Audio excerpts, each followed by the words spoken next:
In this video, we're going to take a look at how you can achieve something like this with two ATEM minis.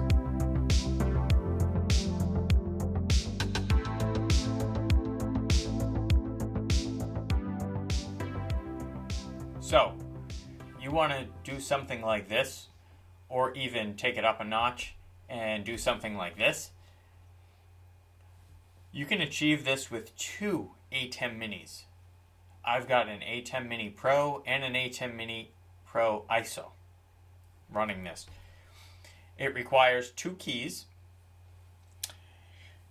And let's take a look at the computer here.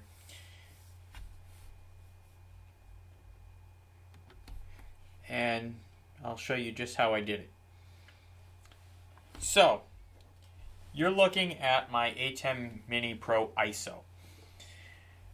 What you want is the better of the two switchers, the highest level switcher that you can possibly have to be your final output. So that's what we have here. This one I have recording, and as you can see, input 2 here is the ATEM Mini Pro. So, when we look at something like this, what we're actually seeing is the camera up in the top right is running through my ATEM Mini Pro. The bottom left image is running directly through the ATEM Mini Pro ISO. That background is a source on the ATEM Mini Pro. So the only thing that I'm overlaying on the ISO is the single key of this image right here at the bottom of the screen. So back here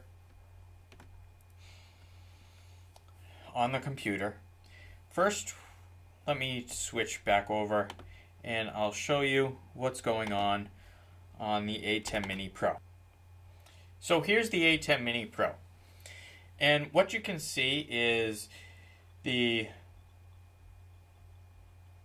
looping image is actually a source on camera 3. And our upstream key 1, fill source, is camera 1. I've set its position and size and added a drop shadow and left the default border.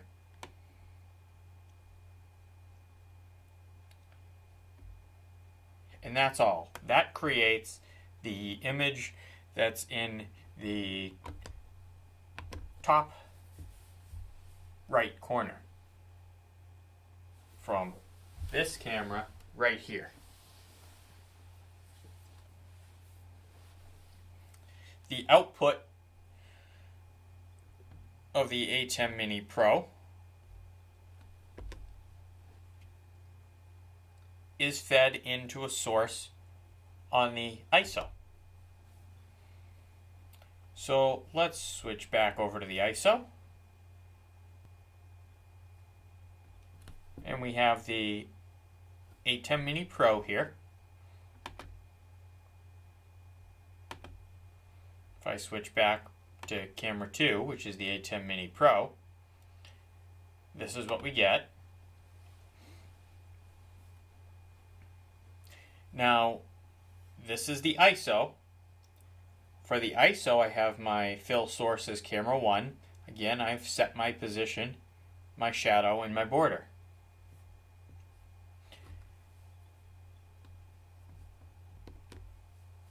Then I've set up some macros, and to make it a little easier, I have a Stream Deck connected, so at the push of a button I can switch from my still image, which is loaded, into the media player on the ATEM Mini Pro. Again, all these backgrounds are loaded from the Pro down to the ISO, and then I'm recording the ISO. Let's take a look at some drawings just so you can see how this is laid out.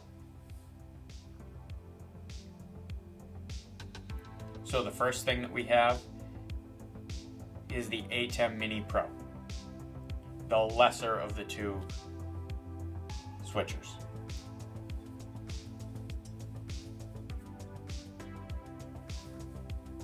We feed in a source for a background, or from the media pool, we insert an image. Then we insert a camera, or any source really. Then the output of the ATEM Mini Pro feeds to an input on the ATEM Mini Pro ISO.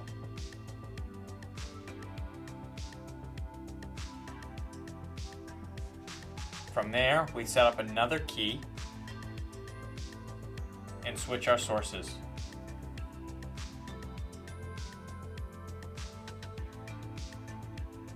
If you like this video, don't forget to comment down below, hit the like button, and subscribe and hit the notification bell so you'll know when I post new videos.